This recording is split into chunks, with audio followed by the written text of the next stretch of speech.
Hello students, welcome to कैमलन। हम लोग अभी एलिमेंट्स कंपाउंड मिक्सचर का नेक्स्ट पार्ट कर रहे हैं। वैसे लास्ट पार्ट में भी मैंने पार्ट 4 ही दिया था, क्योंकि यही उसका ही सब टॉपिक है। दैट्स वाई मैंने पार्ट 4 ही रखा है इसका नाम। तो आज हम लोग लिक्विड लिक्विड लिक्विड गैस और गैस गैस मिक्सचर्स का कैसे सेपरेशन करते हैं ये देखने वाले हैं। तो आज ये चैप्टर कंप्लीट हो जाएगा हमारा। ओके, सो चलो। तो अब यहाँ पे हम देख रहे हैं कि हमने लास्ट टाइम यहाँ तक कंप्लीट किया था, राइट। हमने देख लिया था कि किस तरीके से हमारे जो ये वाले बेसिकली है हमारा जो सेंट्रीफ्यूगेशन वाला जो मेथड है वो किस तरीके से वर्क होता है, राइट। ये हमने देखा हुआ था लास्ट टाइम, यहाँ तक हमने कंप्लीट कर लिया था। नाउ अब ये जो लिक्विड लिक्विड मिक्सचर्स आपको दिख रहे हैं, अब यहाँ पे देखो। अब one more important thing start करने से पहले कि जो कि 3D इसके जो मतलब जो वीडियोस रहेंगे, एक्चुअल वीडियोस, वो मैं डिस्क्रिप्शन में या फिर कमेंट सेक्शन में दे दूंगी, दोनों में ही दे दूंगी चाहिए तो, right. Because the thing is कि आप ना इसको लेबोरेटरी में जाके एक्चुअल में तो इस एज में परफॉर्म नहीं करोगे, राइट। क्योंकि आपको लेबोरेटरी में उतना नहीं है चीज़ें, राइट। आप बस देख सकते हो, समझ सकते हो सुन के जो भी बुक में दिया हुआ है, राइट। बट एक्चुअल जो प्रोसेस है वो नहीं कर सकते अभी आप। एटलीस्ट आपको 10th क्लास करना पड़ेगा, उसके बाद ही वो चीज़ें होंगी, राइट। सो इसलिए आपको मैं वीडियोस भी प्रोवाइड करूँगी जो यूट्यूब पे ऑलरेडी अवेलेबल है, जिससे कि आपको एग्जैक्टली वो प्रोसेस कैसी होती है ना, रियल में कैसी होती है ये पता चल जाएगा। तो लास्ट वीडियोस में भी मैंने प्रोवाइड की थी, तो इस बार भी मैं दे दूँगी। तो आप डेफिनेटली ये जैसे आप सेशन कंप्लीट करते हो, आप सारे प्रिंसिपल्स आपको समझ में आ जाते हैं कि कौन से बेसिस पे सेपरेशन हो रहा है एंड ऑल।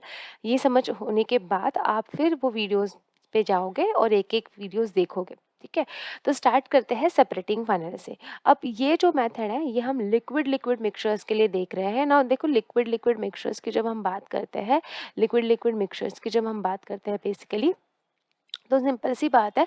कोई भी एग्जांपल ले लो जो आप देखते हो मोस्ट ऑफ द टाइम्स, देखे कि सबके घर में एक अवेलेबल रहता है, वो है ऑयल एंड वाटर, है ना। ऑयल एंड वाटर सबके घर में अवेलेबल होता है, ऑयल एंड वाटर, ठीक है। अब ये जो ऑयल एंड वाटर है ना स्टूडेंट्स, हमें पता है कि ये क्या है, एक लिक्विड लिक्विड का मिक्सचर है। अगर आपको पता है, अगर मैं आपको अभी बोलूँ घर पे जाके आप क्या करो, मतलब घर में ही अगर आप हो तो आप क्या करो, what you can do is, आप ऑयल और वाटर को मिक्स कर लो, है ना। जब आप ऑयल एंड वाटर को मिक्स करोगे तो आपको भी पता है ये चीज़ कि आपका जो ऑयल का लेयर है ना, जो ऑयल है वो ऊपर आ जाएगा और नीचे क्या होगा, वाटर होगा, राइट। ये हम बचपन से पढ़ते आ रहे हैं तो आपको ये चीज़ इजीली आती है। बस इसी प्रिंसिपल को हमें इस वाले में यूज़ करना है, सेपरेटिंग फनल वाले मेथड में, राइट। ये इसका इंस्ट्रूमेंट है, इसी को हम सेपरेटिंग फनल बोलते हैं बेसिकली, ठीक है। इसी का नाम है सेपरेटिंग फनल। ओके। हुँ, तो इसी का नाम आपका सेपरेटिंग फनेल होता है। तो इसमें हम क्या करते हैं, ये अब आपको ये भी दिमाग में आ रहा होगा कि मैम अगर ये प्रोसेस हम घर पे ही कर सकते हैं तो क्यों लैबोरेटरी के लिए इतना ऐसे सेपरेटिंग फनेल दिया हुआ है। बिकॉज़ स्टूडेंट्स, हम जब लैबोरेटरी में कोई चीज़ परफॉर्म करते हैं, कोई भी एक्सपेरिमेंट परफॉर्म करते हैं, तो वो चीज़ें ना थोड़ी एक्यूरेट होनी चाहिए। इट्स नॉट लाइक कि हमने हमारे घर में नहीं कर रहे हैं कि आपको कोई एक्यूरेसी नहीं भी रहेगी तो चलेगा। नहीं, हाँ, आपको एक्यूरेसी चाहिए और एक्यूरेसी के लिए आपको इंस्ट्रूमेंट्स का यूज़ करना है। एक्यूरेसी की, एक्यूरेट से मेरा मीनिंग ये है कि जो भी रिजल्ट होगा या जो भी सेपरेशन होगा, इट शुड नॉट हैपन कि कुछ ऑयल में थोड़ा पानी मिक्स है या वाटर में थोड़ा ऑयल मिक्स है। ये नहीं होना चाहिए, है ना, क्योंकि एक सेपरेशन मेथड है, राइट। अब यहाँ पर देखो, तो यहाँ पे हम क्या करेंगे, ये वाला फनल लेंगे जो यहाँ पे दिया हुआ है। अब इस फनल में हम ये मिक्सचर को डाल देंगे, है ना।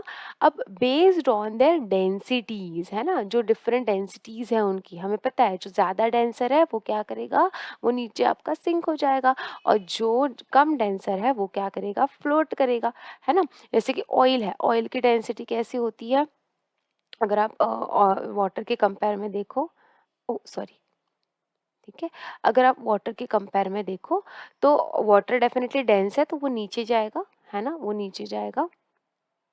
जस्ट अ सेकेंड, ठीक है, वो नीचे जाएगा।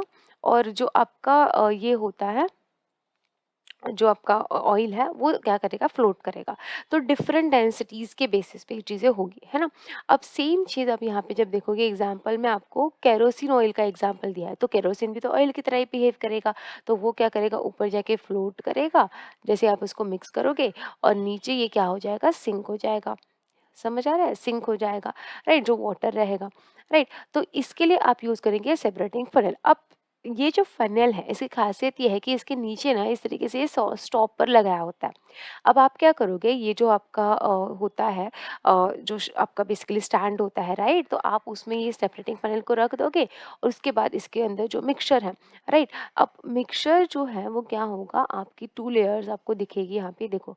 तो जो हेवी वाली लेयर होती है ना, तो वाटर तो हेवियर है तो उस लोअर लेयर में होगा, ठीक है? और जो आपका ये है तो अपर, तो बेसिकली व्हाट इज़ दिस कि 2 लेयर्स बनेगी।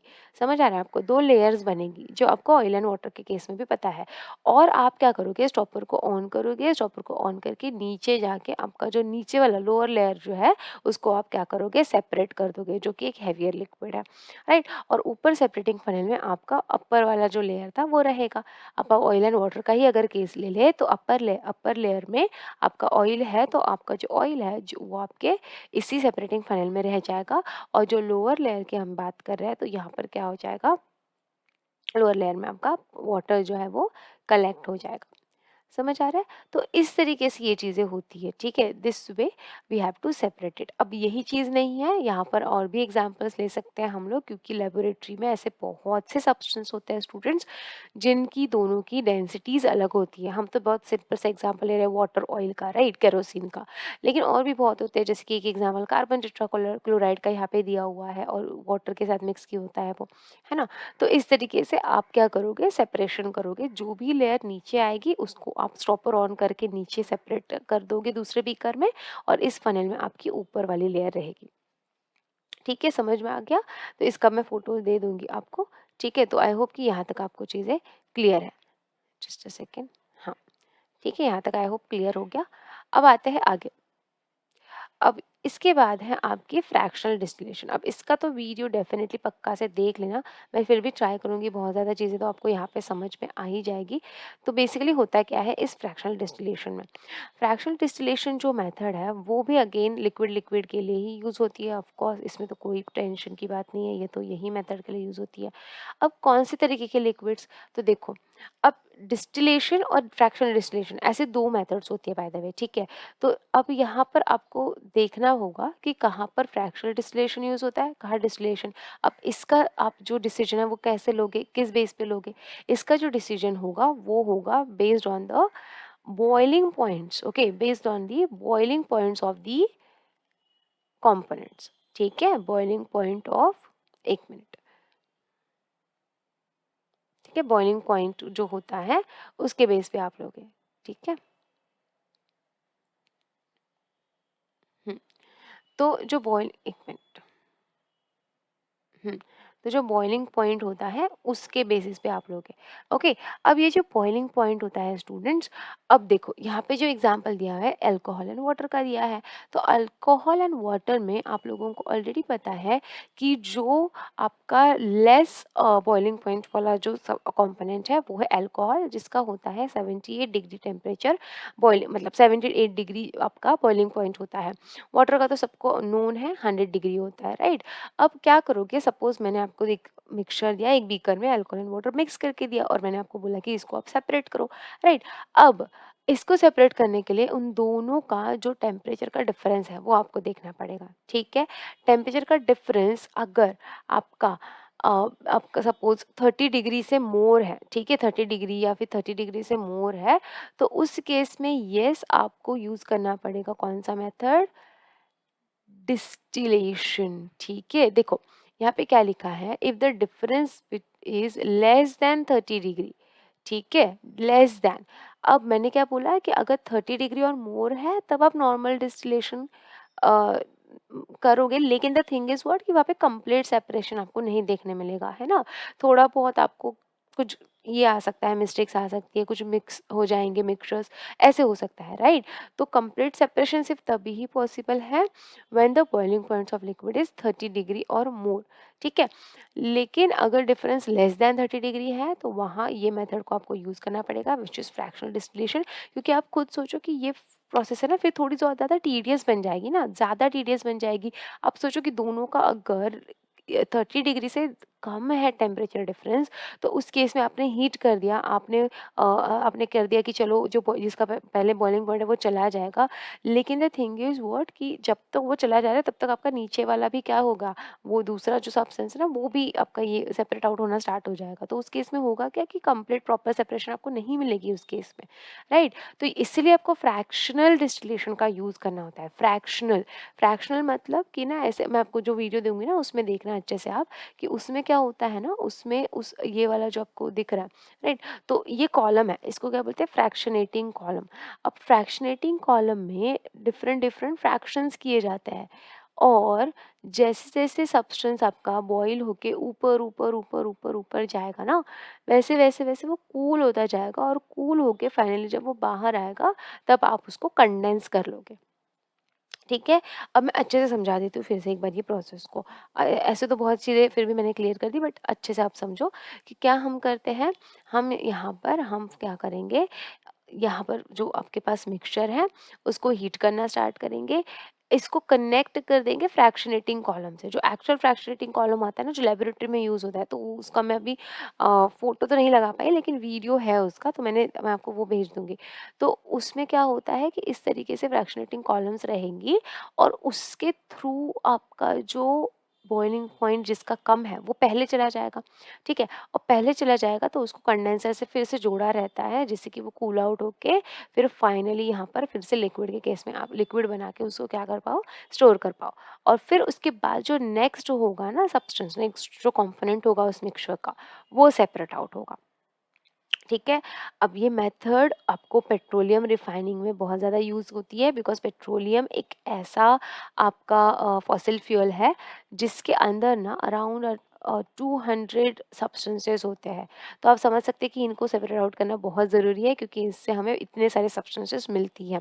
ठीक है? तो इसलिए, लेकिन यहाँ पर ऑफ कोर्स वो इतने सारे आपकी सब्सटेंसेस हैं, उनके बॉइलिंग पॉइंट डिफरेंस डेफिनिटली कम हो सकते हैं, लेस देन 30 डिग्री हो सकते हैं, एंड दैट्स व्हाई वहाँ पे फ्रैक्शनेटिंग कॉलम आपको यूज़ करना पड़ेगा। ठीक है? अब अच्छे से इस सेकंड वाले पार्ट को हम रीड करते हैं, ताकि जो हमने समझ लिया है उसको एक और बार रिवाइज कर पाए। देखो क्लास में ही, मतलब जैसे ही आप सेशन को देखते हो या फिर आप अपने क्लास को वीडियो को देख रहे हो ना, तो उसी टाइम पे मैं 2-3 बार ट्राई करती हूँ कि आपकी रिवीजन हो जाए, ताकि आपको प्रोसेस पूरी तरीके से अच्छे से समझ आए। और इस इतना होने के बाद ना आप खुद से एक बार रीड भी करना, तो और अच्छे से समझ आ जाएगा। ठीक है? देखो, तो on heating the mixture in a distillating flask, मैं ना हाइलाइटर यूज़ करती हूँ सो दैट आपको पता चले मैं कहाँ हूँ। So on heating the mixture in a distillating flask, the liquid with lower boiling point converts into vapor first and then it gets condensed, right? तो सबसे पहले ऑफ कोर्स वो सेपरेट होगा जो कि आपका क्या है, जो कि आपका कम बॉइलिंग पॉइंट शो कर रहा है, राइट? तो अगर वो कम बॉइलिंग पॉइंट शो कर रहा है तो वो आपका पहले सेपरेट आउट होगा, पहले कलेक्ट होगा रिसीवर में, जो भी मैंने आपको यहाँ पे कल शो किया है ना, एक अलग से आपका बीकर जो कलेक्ट करेगा, तो रिसीवर में वो जाएगा। तब तक टेम्परेचर स्टेशनरी ही रहेगा जब तक पूरी तरीके से वो सेपरेट आउट नहीं होता है, क्योंकि ये फ्रैक्शन इस तरीके से आपके बनाए हुए हैं ना कि वो दूसरे वाले को फिर आगे बढ़ने नहीं देगा, और टेम्परेचर वैसा का वैसा रहेगा। ठीक है? और जैसे ही पहला कंपोनेंट कंप्लीटली सेपरेट हो जाएगा, उसके बाद फिर से क्या हो जाएगा, सेकंड लिक्विड अपना इवेपोरेट होना स्टार्ट होगा, और फिर वो भी कंडेंस होके रिसीवर में आ जाएगा। तो डिस्टिलेशन प्रोसेस वैसे तो आप लोगों को पता है, इसका थोड़ा सा एक्स्ट्रा ये अच्छा वर्जन है, क्योंकि अगर सब टेम्परेचर डिफरेंस अगर लेस दैन 30 है तो उस केस में it is difficult to separate them, and इसलिए आपको यहाँ पे यूज़ करना पड़ता है फ्रैक्शनेटिंग फ्रैक्शनेटिंग फ्रैक्शनेटिंग कॉलम बोलने वाली थी मैं बेसिकली, क्योंकि ये जो फ्रैक्शनेटिंग कॉलम्स दिख रहे हैं ना, उसको हम मतलब फ्रैक्शंस जो बोल दिख रहे हैं फ्रैक्शंस में, तो उसको फ्रैक्शनेटिंग कॉलम बोलते हैं बेसिकली, राइट? सो यही आपकी फ्रैक्शनल डिस्टिलेशन प्रोसेस है। ठीक है? अब इसी मेथड से हम 95.5% प्योर अल्कोहल ऑब्टेन कर सकते हैं, which is a very very good number, right? तो इसलिए ये प्रोसेस बहुत इंपॉर्टेंट है लैबोरेटरीज में। सो पेट्रोल हो गया, केरोसिन, डीजल, ये तो सब हमारे पेट्रोलियम ऑयल से मिलते हैं। मैंने आपको बताया ऑलरेडी कि 200 सब्सटेंसेस उसमें होते हैं। पैराफिन वैक्स हो गया, केरोसिन तो लिखा है, डीजल है, पेट्रोल है, और भी बहुत है, बिटुमेन है, बहुत है, डिफरेंट डिफरेंट आपके सब्सटेंसेस होते हैं। ठीक है? चलो, तो ये हो गया अबाउट आर फ्रैक्शनल डिस्टिलेशन। उसके बाद हम आगे बढ़ेंगे। अब ये इसका अगेन इसका प्रिंसिपल एक लाइन में दिया हुआ है। तो it's a process which involves distillation and collection of fractions of different liquids which are boiling at different temperatures. Of course उनके बॉइलिंग पॉइंट डिफरेंट है, तो बॉइलिंग भी वो डिफरेंट टेम्परेचर्स पे ही बॉयल होंगे। ये वाला पॉइंट मैं थोड़ी देर में एक्सप्लेन करती हूँ, पहले ये कंप्लीट कर लेते हैं। तो क्रोमैटोग्राफी, क्रोमैटोग्राफी बहुत बहुत इंटरेस्टिंग सी मेथड होती है। यहाँ पर हम ना क्या कर सकते हैं, क्रोमैटोग्राफी का जो मीनिंग होता है वो होता है कलर्ड राइटिंग। ओके, तो कलर्ड राइटिंग मतलब क्या, आप है ना जैसे कि इंक होती है स्टूडेंट्स, आपके पास सपोज ब्लू कलर की या ब्लैक कलर की इंक है बेसिकली, राइट। तो आप लोगों को लगता होगा ब्लैक कलर की इंक सिर्फ ब्लैक कलर से बनी है। नो, उसमें बहुत सारे डिफरेंट कलर मिक्स होते हैं, ठीक है। ग्रीन हो गया, रेड हो गया, ऐसे बहुत सारे डिफरेंट कलर मिक्स होते हैं, तब जाके वो ब्लैक बनता है, राइट। अब आप इसको इसके ऊपर शायद भरोसा नहीं करोगे, लेकिन इसके ऊपर आप भरोसा तब करोगे जब आप देखोगे ब्लैंक एक इंक का separation with the process of chromatography, क्योंकि आपको जो रिजल्ट आएंगे ना उसमें आपको पता चलेगा कि यस, ये ब्लैक इंक बहुत सारे डिफरेंट कलर से बनी हुई है। उसका भी वीडियो मैं दे दूंगी डिस्क्रिप्शन में, ठीक है। तो क्या होता है, इंक के कंपोनेंट्स हम इस मेथड से सेपरेट कर सकते हैं। और यहाँ पर हमें क्या करना होता है, जैसे कि हाँ, तो सॉल्युबिलिटी के बेसिस पे बेसिकली होता है, ठीक है। So because some of the dyes are less soluble and some of are more soluble in solvent, तो सॉल्वेंट यूज करना है। देखो ये मेथड है, ठीक है। ये आपका क्या होगा, ये पूरा सेटअप लगाया हुआ है यहाँ पर एक सॉल्वेंट होगा, ठीक है। अब सॉल्वेंट क्या होता है आपको पता है ना। जो जैसे कि वाटर एक सॉल्वेंट हो गया, अल्कोहल एक सॉल्वेंट है, राइट। तो सॉल्वेंट लेते हैं कोई भी, डिपेंडिंग अपॉन कि हमें किस चीज़ का करना है सेपरेशन, ठीक है। बट ज़्यादातर आपको दिखेगा कि अल्कोहल वगैरह लिया जाता है, ठीक है, एज अ सॉल्वेंट। तो ये सॉल्वेंट हो गया। अब यहाँ पे आप लेंगे, फिर उसके बाद एक फ़िल्टर पेपर लेंगे। मैंने ये जो प्रोसेस दी है ना यहाँ पर, यही फिर से एक बार बता रही हूँ, फिर हम रीड कर लेंगे एक बार चाहिए तो, ठीक है, लेकिन पहले समझो। तो यहाँ पर आप क्या करोगे, यहाँ पर आपका सॉल्वेंट रहेगा, यहाँ पे वॉटमैन फ़िल्टर पेपर होगा। ये जो वॉटमैन फ़िल्टर पेपर है उसके ऊपर आप क्या करोगे ना, नीचे से एक लाइन बना दोगे, ठीक है। नीचे से आप क्या करोगे, लाइन बना दोगे बॉटम पे, और उसके ऊपर आप जो ब्लैक इंक मैंने बताया था ना थोड़ी देर पहले, ब्लैक कलर की, तो उस इंक का एक छोटा सा ड्रॉप इस लाइन के ऊपर डाल दोगे, ठीक है। अभी तक मैंने वाटरमेलन फ़िल्टर पेपर को आपको समझाने के लिए बाहर ही रखा है, ठीक है। अब जैसे ही आपने ये चीज़ की, अब उस वाटरमेलन फ़िल्टर पेपर को आप डिप करोगे on this in this solvent, ठीक है। अब डिप कर दोगे उसको। अब आफ्टर सम टाइम क्या होगा, अब इसमें ना एक इम्पॉर्टेंट चीज़ और होती है, क्रोमेटोग्राफी में 2 फेजेस है, एक स्टेशनरी और एक मोबाइल। क्यों? क्योंकि सॉल्वेंट जो है ना स्टूडेंट्स, वो ऊपर ऊपर ऊपर ऊपर ऊपर ऐसे उस पर्टिकुलर जो भी आप ले रहे हो ना, जो भी आप फॉर्मल फ़िल्टर पेपर ले लो, या इवन किसी-किसी केस में सिलिका जेल यूज़ किया जाता है। तो जो भी चीज़ आप ले रहे हो ना, उसके ऊपर ये सॉल्वेंट धीरे-धीरे ऊपर, ऊपर, ऊपर चला जाएगा, राइट? अब ये इसीलिए इसको मोबाइल फ़ेज़ बोलते हैं। मोबाइल मतलब क्या, जो मूव होता है, राइट? तो सॉल्वेंट मूव हो रहा है यहाँ पे, ऊपर, ऊपर, ऊपर, ऊपर चला जाएगा यहाँ पर, ठीक है? लेकिन जो फ़िल्टर पेपर है, वो क्या है? वो तो अपनी जगह पे है। तो ये इसका स्टेशनरी फ़ेज़ हो गया, ठीक है? तो ऐसे 2 इसमें फ़ेजेज़ होंगे, एक होगा मोबाइल फ़ेज़, एक स्टेशनरी फ़ेज़। स्टेशनरी फ़ेज़ मतलब ये फ़िल्टर पेपर जो ऐसा का ऐसा है, उसमें कोई चेंजेस नहीं हो रहा है, लेकिन हाँ, ये सॉल्वेंट मोबाइल है, जो कि ये ऊपर, ऊपर, ऊपर चढ़ रहा है। अब ये जो ऊपर, ऊपर, ऊपर ऊपर ये जाएगा, तब होगा क्या? अब जैसे-जैसे ये सॉल्वेंट ऊपर-ऊपर जाएगा स्टूडेंट्स, वैसे-वैसे इस इंक के अंदर जो डिफरेंट डिफरेंट डाइज़ है या डिफरेंट डिफरेंट कलर्स है, वो धीरे-धीरे based on their solubility separate out होना स्टार्ट हो जाएँगे, ठीक है। बेस्ड ऑन द सॉल्युबिलिटी वो धीरे-धीरे जैसे-जैसे ये राइज़ ऊपर-ऊपर होता जाएगा, वो क्या होगा, वो सेपरेट होते जाएँगे, और इसी फ़िल्टर पेपर पे उनके स्पॉट्स हमें दिखेंगे, जो कि यहाँ पर शो किए हुए हैं। नाउ डू नॉट वरी, अब ऐसा नहीं है कि ये जो शो किया है वो एज इट इज़ आपको रिजल्ट मिलता है। जब आप वीडियो देखोगे ना क्रोमेटोग्राफी का, तब आपको समझ आ जाएगा कि सेपरेशन जो एक्चुअल में होता है थोड़ा डिफरेंट होता है, लेकिन हाँ, आपको कलर्ड स्पॉट्स दिखते हैं। नो डाउट कि ऐसा नहीं होगा कि आपका एकदम ऐसे ही जैसे कि इसमें दिखाया हुआ है वैसे होगा, लेकिन आपको स्पॉट्स दिखेंगे, आपको सेपरेशन समझ आ जाएगा कि यस, इस इंक में इतने इतने डिफरेंट डिफरेंट कलर्स थे। समझ आ रहा है? तो ये होती है आपकी क्रोमैटोग्राफी मेथड। ये मेथड, जैसे मैंने बोला, इसका जो प्रिंसिपल है, ये बेसिकली क्या है, differences in the rate of adsorption, ठीक है?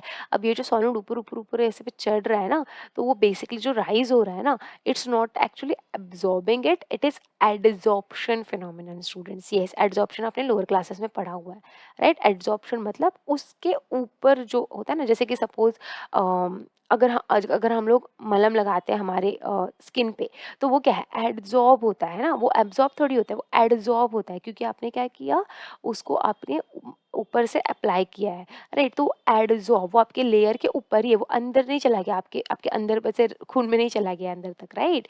लेकिन absorption is different, you know कि स्पॉन्ज है, स्पॉन्ज को पानी में डालो तो स्पॉन्ज पानी में मतलब पानी स्पॉन्ज में पूरा ये आ जाता है, राइट? तो वो एब्ज़ॉर्प्शन है, राइट? और एडज़ॉर्प्शन मतलब ऊपर से जो होता है, तो यही सेम चीज़ है। तो यहाँ पर भी वही हो रहा है कि आपका जो सॉल्वेंट है उस आपके मोबाइल फेस जो है, स्टेशनरी फेस पे एडज़ॉर्ब हो रहा है।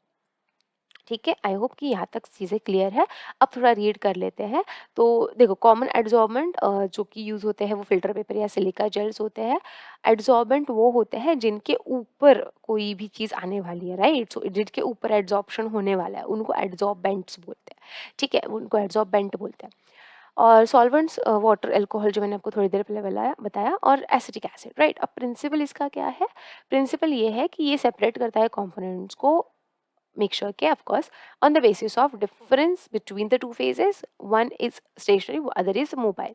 simplest way है पेपर क्रोमेटोग्राफी। तो ना क्रोमेटोग्राफी के डिफरेंट टाइप भी आते हैं बाय द वे, ठीक है? पेपर क्रोमेटोग्राफी है, थिन लेयर क्रोमेटोग्राफी, टीएलसी जिसको बहुत अच्छे से, वो बहुत नोन ऐसी मेथड है, राइट? टीएलसी हो गई। तो ये सारी मेथड्स होती है इन द क्रोमेटोग्राफी। और भी बहुत है, एचपीएलसी, वो तो बहुत मतलब हाई लेवल की मेथड्स होती है, उसमें तो बड़ी बड़ी मशीन्स लगती है। ये तो पेपर क्रोमेटोग्राफी तो छोटे से लेबोरेटरी में कहीं भी छोटे से जगह पे हो जाएगी, लेकिन जो बड़ी बड़ी थोड़ी मेथड्स होती है उसको बड़ी बड़ी रूम्स भी लगती है, ठीक है? तो इस तरीके से वो मशीन्स होती है क्योंकि उसकी। ऑलराइट, अब इस मेथड में ये स्पेशल टाइप ऑफ हम पेपर लेंगे, क्रोमेटोग्राफिक पेपर या फिर वॉटमैन फिल्टर पेपर बोलते हैं जिसको। लाइन ड्रॉ करेंगे पेंसिल से at the bottom edge of the paper. उसके बाद एक ड्रॉप प्लेस करेंगे फिल्टर पेपर पे, जिस भी मिक्सचर की हम सेपरेशन करने वाले हैं, which is I told you कि इंक है ब्लैक कलर की, ठीक है? और फिर पेपर को डिप कर देंगे सॉल्वेंट में, जैसे मैंने बोला, और उसके बाद धीरे धीरे धीरे सॉल्वेंट का लेवल राइज अप होना स्टार्ट करेगा। मैंने बताया था फिल्टर पेपर स्टेशनरी है, सॉल्वेंट मोबाइल है, ठीक है? और राइज होता जाएगा, और जैसे जैसे राइज होगा जो भी कंपोनेंट मोर सॉल्युबल होते हैं स्टूडेंट्स इस सॉल्वेंट में, जो ज़्यादा सॉल्युबल होंगे वो ना जल्दी सेपरेट आउट हो जाएंगे, ठीक है? उनका जो सेपरेशन है वो जल्दी हो जाएगा। लेकिन जो कम सॉल्युबल है वो थोड़ा टाइम लेंगे, क्योंकि आपका सॉल्वेंट देखो ऊपर ऊपर जा रहा है। जिसमें वो ज़्यादा सॉल्युबल होगा ना, मतलब जो भी कंपोनेंट उस मिक्सचर का जो ज़्यादा फास्टर आपका मोर सॉल्युबल होगा ना उस सॉल्वेंट में, वो जल्दी सेपरेट आउट हो जाएगा, ठीक है? और बाद में फिर धीरे धीरे धीरे बाकी के हो जाएंगे, ठीक है? और उसके बाद इस पेपर को लिया जाता है, रिमूव किया जाता है, उसको ड्राई करने रखा जाता है। ड्राई करने के बाद वो जो स्पॉट्स है उसका स्टडी किया जाता है। समझ आया आपको? सो क्रोमेटोग्राफी इतनी सिंपल मेथड है। आई होप कि ये वाली मेथड आपको क्लियर हो गई है ना? ठीक है। अब इसके एडवांटेजेस क्या-क्या है? एक तो स्मॉल क्वांटिटी लगती है मिक्सचर की, ऐसा नहीं है कि बहुत ज़्यादा बड़ी क्वांटिटी चाहिए। जो भी सिमिलर फिजिकल प्रॉपर्टी या केमिकल प्रॉपर्टीज़ के आपके मतलब होंगे ना कंपोनेंट्स, वो भी सेपरेट आउट हो सकते हैं इसमें, है ना? तो जैसे कि देखो, डिफरेंट सपोज़ आपके कंपोनेंट्स हैं, उनकी सॉल्युबिलिटी उस सॉल्वेंट में डिफरेंट है, लेकिन उनकी फिजिकल केमिकल प्रॉपर्टी सेम है, तो आप उनका भी स्टडी कर पाओगे। समझ आ रहा है? तो इस तरीके से। और नेक्स्ट है कि ये डिफरेंट कॉन्स्टिट्यूएंट्स को हम आइडेंटिफाई कर पाते हैं, उनको स्टडी कर पाते हैं, और ये एक क्वांटिटेटिव एस्टिमेशन देने में भी डेफिनेटली हेल्प करती है। क्वांटिटेटिव का जो मीनिंग है कि आप कितना परसेंट, जैसे कि उस इंक में उस पर्टिकुलर सपोज इंक में उस पर्टिकुलर कलर, वो पर्टिकुलर कलर कितने परसेंट में है, तो वो भी हम फर्दर क्लासिफाई कर मतलब कैलकुलेट कर सकते हैं, ठीक है? उसका एस्टिमेशन होता है, उसकी भी प्रोसेसेस होती है, राइट? यस। अब एप्लीकेशन क्या होता है इसका? कहाँ यूज़ करेंगे? कलर्स डाई के सेपरेट करने के लिए, ब्लड में से ड्रग्स को सेपरेट आउट करने के लिए, और नेचुरल कलर्स जो होते हैं उसके पिगमेंट्स सेपरेट करने के लिए, एंड इवन बहुत सारे इंडस्ट्रियल प्रोडक्ट जो होते हैं उनको भी प्योरीफाई करने के लिए इस मेथड को यूज़ किया जाता है। ऑलराइट। अब आते हैं हमारे लिक्विड गैस पे। ये सॉरी लिक्विड लिक्विड थे, अब हम लोग लिक्विड गैस देखते हैं क्विकली। तो लिक्विड गैस की तो बहुत सिंपल मेथड है, और ये वाला पॉइंट है ना एकदम इम्पॉर्टेंट है, इसको एकदम हाँ 5 स्टार लगा के रखना अपने टेक्स्ट बुक में, ठीक है। तो इसमें होता क्या है, लिक्विड गैस मिक्सचर में सपोज कि मेरे पास ना एक गैस और मिक्सचर है, जैसे कि वाटर हो गया और कुछ एयर के पार्टिकल्स उसमें डिजोल्व है। तो आप क्या करोगे, उसको हीट करोगे, सिंपल, और कुछ भी नहीं है। और जैसे आप हीट करोगे ना, जो गैस उसमें डिज़ोल्व्ड है वो क्या हो गई, सेपरेट आउट हो जाएगी। अब देखो सिंपल सी बात है, जैसे कि आपको पता है कि मरीन एनिमल्स जो होते हैं उन वो भी ऑक्सीजन इनहेल करते हैं, बिकॉज़ ऑक्सीजन उनको चाहिए, लेकिन वो जो होता है वो डिज़ोल्व्ड ऑक्सीजन होता है आपके वाटर में, है ना? तो उस वाटर से आप ऑक्सीजन कंटेंट को फाइंड आउट कर सकते हो इस मेथड से, राइट? अब इसका प्रिंसिपल कौन से फैक्ट पे बेस है, देखो, solubility of gas in liquid decreases, ये वाला ना मैंने जैसे बोला 5 स्टार लगा के रखना है, इसके ऊपर क्वेश्चन 100% आएगा आपके टेक्स्ट आपके एग्जाम में, ठीक है। So liquid decreases with an increase in temperature. So आप हीट कर रहे हो उसको, और जैसे आप उसको हीट कर रहे हो आपका जो गैस है वो वेपराइज हो जा रहा है, निकल जा रहा है, स्केप हो रहा है उस लिक्विड से। इट मीन्स उसकी सॉल्युबिलिटी जो है वो अब डिक्रीज हो गई है ना। उसकी सॉल्युबिलिटी अच्छी थी उस लिक्विड में, इसलिए गैस वो डिज़ोल्व था उसमें। लेकिन सिंस आपने उसको हीट किया, उसकी सॉल्युबिलिटी को कर दिया आपने कम, और फिर वो अपना गैसियस फेस में फिर से चली गई, और बेसिकली वो क्या हो गई, एस्केप आउट हो गई वहाँ से। समझ में आ रहा है? तो इस तरीके से करते हैं। इवन ड्रिंकिंग वाटर में भी एयर के जो पार्टिकल्स होते हैं उनको रिमूव किया जाता है, और उस केस में वो जो वाटर है वो टेस्टलेस बन जाता है। इवन आई थिंक जो आपका डिस्टिल्ड वाटर होता है उसमें भी हम यही करते हैं, लेकिन वो थोड़ी सी डिफरेंट प्रोसेस है, but yes the thing is what कि आपका जो एक्चुअल वाटर है वो टेस्टलेस कंप्लीटली हो जाएगा अगर आप इस प्रोसेस से उसको रिमूव करेंगे, ठीक है। अब आते हैं आगे, गैस गैस मिक्सचर्स की 3 इंपॉर्टेंट है। ये बहुत छोटी-छोटी मेथड्स है, इसमें ज़्यादा आपको टाइम नहीं लगेगा, लेकिन इसको समझने के लिए आपको थोड़ी वीडियोज़ देखनी पड़ेगी, ठीक है? बहुत ज़्यादा डिफिकल्ट तो नहीं है, लेकिन ठीक है। अब गैस गैस है तो उसको सेपरेट करने के लिए डिफ्यूजन, ऑफ कोर्स आपको डिफ्यूजन ऑलरेडी पता है। अगर किसी रूम में आपने इंसेंस स्टिक लगाई है या परफ्यूम मारा है सपोज़, तो अब वो परफ्यूम की जो स्मेल है वो दूसरे रूम में भी पहुँच जाती है। कैसे पहुँचती है? कैसे ये पॉसिबल होता है? ये पॉसिबल होता है बिकॉज़ ऑफ द डिफ्यूजन, क्योंकि जो मिक्सचर के जो गैसेज़ है वो एक दूसरे में क्या हो जाती है, डिफ्यूज़ हो जाती है, या हम बोल सकते हैं वो इंटरमिक्स हो जाती है। क्या हो जाती है? इंटरमिक्स हो जाती है। तो इसी मेथड का यूज़ करके, ये जो इंटरमिक्सिंग है, इसी को यूज़ करके आप सेपरेशन भी कर सकते हो। ठीक है? तो it depends on the densities, ठीक है? डेंसिटीज़ जो बेसिकली जो लाइटर आपके गैसेज़ रहेंगे वो डिफ्यूज़ होंगे सबसे ज़्यादा compare to the heavier one. तो आप इससे पता कर सकते हो कि ये जो ये लाइटर है तो ये अलग गैस है, और ये हेवियर है तो ये अलग गैस है, राइट? सो सिंपल मेथड है। सॉल्वेंट एक्सट्रैक्शन क्या होता है? इसके लिए भी सॉल्वेंट एक्सट्रैक्शन के लिए एक इंस्ट्रूमेंट आता है, वैसे मुझे उसका फ़ोटो तो नहीं मिला, लेकिन मैं उसका वीडियो डाल दूँगी। सॉल्वेंट एक्सट्रैक्शन में आप क्या करते हो कि जैसे कि गैस है ना? तो आप क्या करते हो, सॉल्वेंट लेते हो, ठीक है? तो सॉल्वेंट लेने के बाद आप देखते हो कि कुछ गैसेज़ जो होंगी डेफ़िनेटली वो क्या होंगी, डिज़ॉल्व होंगी वाटर में, कुछ नहीं होंगी ऑफ़ कोर्स, है ना? या फिर नॉट वाटर बट किसी भी अदर सॉल्वेंट में, ठीक है? और कुछ होंगी या तो डिज़ॉल्व ही नहीं होंगी या तो सॉल्युबल कम रहेगी कंपैरेटिवली। तो इस केस में देखो, कार्बन डाइऑक्साइड और कार्बन मोनोऑक्साइड का हम एग्ज़ाम्पल ले रहे हैं। तो कार्बन डाइऑक्साइड, कार्बन मोनोऑक्साइड का अगर मेरे पास मिक्सचर है, तो इसकी प्रॉपर्टी ये है कि जो कार्बन डाइऑक्साइड है वो हाईली सॉल्युबल होता है वाटर में, और कार्बन मोनोऑक्साइड स्पैरिंगली सॉल्युबल होता है। तो ठीक है, मैं वाटर ले लूँगी, इन दोनों का जो गैसियस मिक्सचर है उसको मैं क्या कर दूँगी, सेपरेट आउट कर दूँगी बाय यूजिंग द वाटर। अब आपको लग रहा होगा कि मैम गैसेस को हाथ में कैसे पकड़ेंगे? गैसेस को हम हाथ में नहीं पकड़ते हैं। गैसेस के लिए काम करने के लिए एक अलग से ना लेबोरेटरी में जगह होती है, मतलब ना चेम्बर टाइप होता है, ठीक है, जहाँ पे आप गैसेस को रखते हो, वो चेम्बर होता है बेसिकली, और वहाँ पे आप गैसेस को रख सकते हो स्टोर करके, राइट। तो वो गैसेस बाहर नहीं जाएगी, उसी चेम्बर में आप अच्छे से उसको स्टोर करके रखो तो वो वैसे ही रहती है, राइट। तो और डेफिनेटली डिफरेंट डिफरेंट कंटेनर्स रहेंगे डिफरेंट डिफरेंट गैसेस के लिए, ठीक है। तो डू नॉट गेट वरीड, आप समझ जाओगे धीरे धीरे ये चीज़ें। अभी बस समझो कि सेपरेशन कैसे होता है।